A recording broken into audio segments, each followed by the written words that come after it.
Inspiration is like a high to us artistic junkies. We fiend for that next hit, almost becoming obsessive looking for it. For me, I know exactly where to go.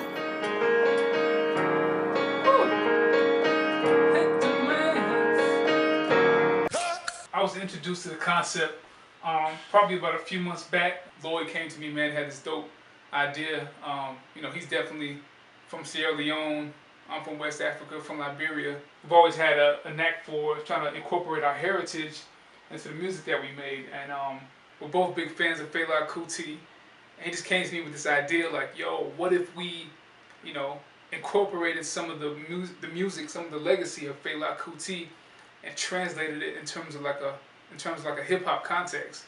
I was like, that's dope, man. So he just hit me, man, and we started to collab and really bring the idea to life. So it's really a really good transition. I would say probably the hardest thing was finding the right time to get with him to build on it, man, because there are some artists that you can just send them material and they do their thing, they go and record to it. But Lloyd's a little different in that he's kind of a producer in his own right. So I felt like to give this project justice, it wouldn't make sense for me to just have him email me a few ideas or a few samples. I work on it while I had time and just send it back. I felt like in order to really build the project ground up, we had to kind of work together, and I think doing that made sense for this project the most, man, because it was an organic vibe, like a natural vibe that existed, and you can just hear the synergy. I always say synergy is where creativity meets energy, and I felt like the energy and the vibe on this project was just incredible. So the creative process, it basically started like this. Life being a music connoisseur, Lloyd being a real big Fela Kuti fan, he was finding music from Fela that I consider myself a Fela fan, right? But he found songs that apparently I wasn't that big of a fan because I had never heard some of the songs he brought me. And he would take snippets and samples from his records, from Fela's records, right? Bring them to me and kind of already pre-sequence them like, hey, what if we take this part here, flip it, and spread it out, and put drums over here, and he kind of had, his vision kind of mapped out on a few of the songs. So he'd bring that to me, and as a producer, it's always great when an artist has a vision for, or more specifically, a direction for where they want to go with the music. And he brought those ideas to me, and we started adding drums, add keys, add transitions, map it out, add this, change that, and it just kind of, grew organically.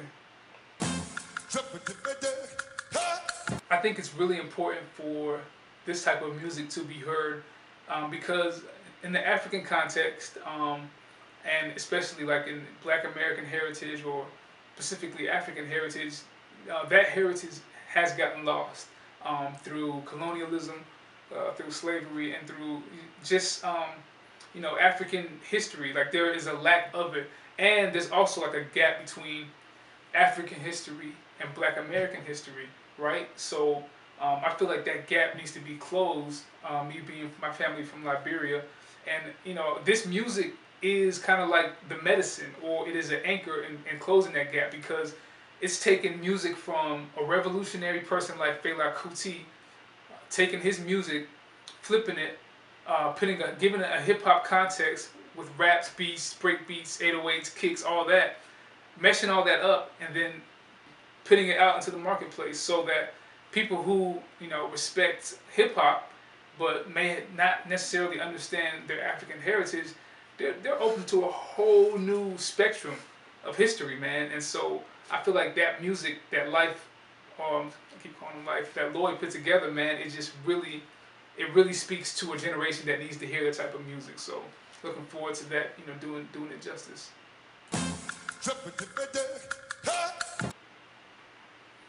I think the most important instrument in terms of creating an Afro-centric vibe and still keeping hip hop is got to be the drums. Like hip hop music, rappers would rap over break beats because at the time there was no producers per se, taking break beats off records and putting their flows on top of it. So you had the kick, snare, your hi-hats, and then that's dope. But when you bring into like the African context, you've got the conga drums, you got the sasa, you got the sheka, all the other percussion they got. So and those percussions that you blend together, man, it's almost makes like it's like a rhythm section. You know, you go to an orchestra or symphony, you have your symphony section. Well, in African music, you got your rhythm section, and when you fuse those rhythms and instruments over, you know, a break beat or hip hop or 808, man, it's a beautiful marriage. And I feel like you have to respect the rhythm.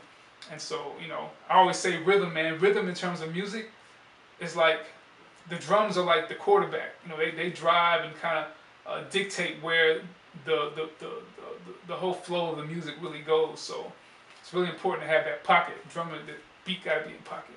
I'm like a pit bull when I latch my teeth onto an idea. Feels like my soul goes in until it manifests itself into something tangible, you know? It's in that space where I create my greatest records. Here's how we did this one. So on the African, there was a part where you know, we had the sample, but it was kind of like, it was sounding great, but you know, life was like, Ace, man, we gotta throw some chords on there. We gotta give it that feeling, because as you know, given his voice and his tone, there's certain like music beds that when he raps over, you just feel it. You just kind of feel it. So I was playing around with the keys, trying to sweeten up the sample, because the sample's already hard. It's like the drums is knocking, it's beating in your face. So we try to create a moment or a mood in the actual record where it just kind of, you know what I'm saying, just kind of. It just kind of felt like it's special, you know what I mean? So we did that.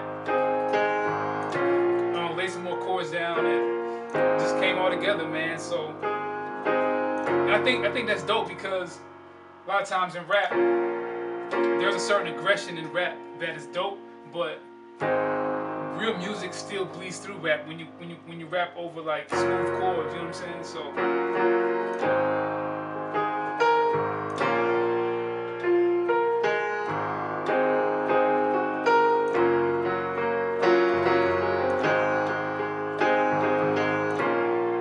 I look at music like it's actually like a movie, and this is just a different scene in the movie.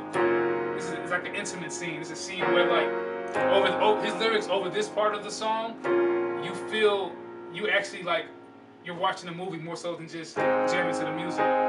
His lyrics just hit you more on parts like these, man. So.